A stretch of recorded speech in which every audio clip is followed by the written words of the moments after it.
চাহ আমাৰ সকলোৰে প্ৰিয়।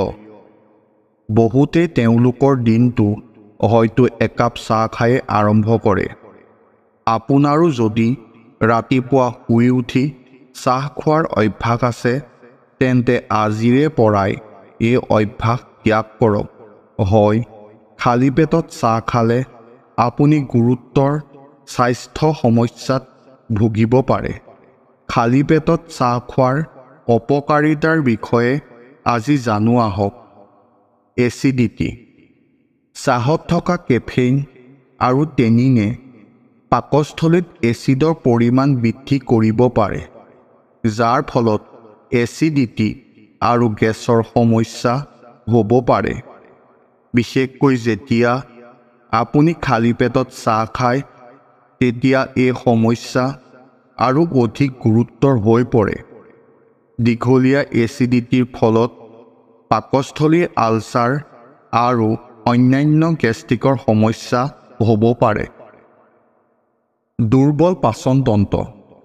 ৰাতিপুৱা খালী পেটত চাহ খালে পাচনতন্ত্ৰতো বেয়া প্ৰভাৱ পৰে। ই হজম শক্তি হ্ৰাস কৰে, যাৰ বাবে খাদ্য সঠিকভাৱে হজম নহয়।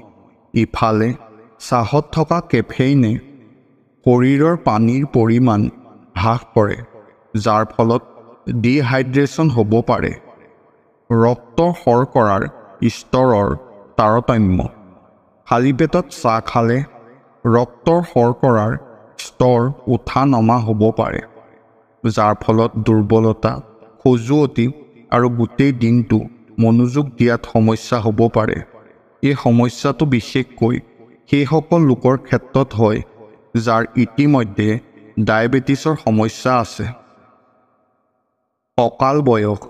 যদি আপুনি প্ৰতিদিনে ৰাতিপুৱা খালী পেটত চাহ খায়, ই আপোনাৰ ছালত নেতিবাচক প্ৰভাৱ পেলাব পাৰে। কেফেইনৰ ফলত শৰীৰত পানীৰ পৰিমাণ হ্ৰাস হয়, যাৰ ফলত ছাল শুকাই যায় আৰু বয়স বৃদ্ধি হোৱাৰ লক্ষণ যেনে ছাল ঢিলা হোৱা, কোচ খোৱা আদি দেখা দিবলৈ আৰম্ভ কৰে। টোপনিৰ সমস্যা। ৰাতিপুৱাৰ চাহৰ পিছতো বহু লোকে গোটেই দিনটো বাৰে বাৰে চাহ খায়।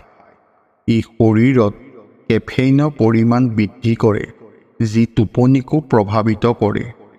সঘনাই কেফেইন গ্ৰহণ কৰিলে টোপনিৰ মানদণ্ড কম হ'ব পাৰে আৰু অনিদ্ৰাৰ দৰে সমস্যাও হ'ব পাৰে। অন্ত্ৰত বেক্টেৰিয়া ভাৰসাম্যহীনতা। খালী পাকস্থলীত চাহ খালে অন্ত্ৰত ভাল বেক্টেৰিয়াৰ ভাৰসাম্য নষ্ট হ'ব পাৰে, যিবোৰ শৰীৰৰ ৰোগ প্ৰতিৰোধ ক্ষমতাৰ বাবে প্ৰয়োজনীয়। ই ৰোগ প্ৰতিৰোধ প্ৰণালী দুৰ্বল কৰিব পাৰে আৰু আপুনি বিভিন্ন সংক্ৰমণৰ ভুক্তভোগী হ'ব পাৰে। আজিৰে পৰাই গ্ৰহণ কৰক স্বাস্থ্যকৰ অভ্যাস। ৰাতিপুৱা সাৰ পোৱাৰ লগে লগে চাহ খোৱাৰ সলনি আপুনি কিছুমান স্বাস্থ্যকৰ অভ্যাস গ্ৰহণ কৰা উচিত। সেইসমূহ হৈছে: ১. কুহুমীয়া পানী। ৰাতিপুৱা খালী পেটত কুহুমীয়া পানী খালে পাচনতন্ত্ৰ পৰিষ্কাৰ হয় আৰু বিপাক বৃদ্ধি হয়।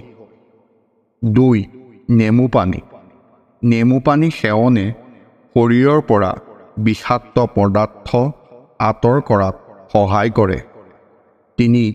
Green tea. ৰাতিপুৱা গ্ৰীণ টি খোৱাটো এটা ভাল বিকল্প হ'ব পাৰে। ইয়াত এণ্টি অক্সিডেণ্ট থাকে, যি শৰীৰক সতেজতা প্ৰদান কৰে। ৪. নাৰিকলৰ পানী। নাৰিকলৰ পানী ইলেক্ট্ৰলাইটত সমৃদ্ধ, যিয়ে শৰীৰটোক হাইড্ৰেটেড ৰাখে। যদি আপুনি এই ভিডিঅ'টো চাই ভাল পালে, তেন্তে ভিডিঅ'টো লাইক আৰু শ্বেয়াৰ কৰক আৰু এনেকুৱা ধৰণৰ ভিডিঅ' পাই থাকিবলৈ আমাৰ চেনেলটো ছাবস্ক্ৰাইব কৰি লওক।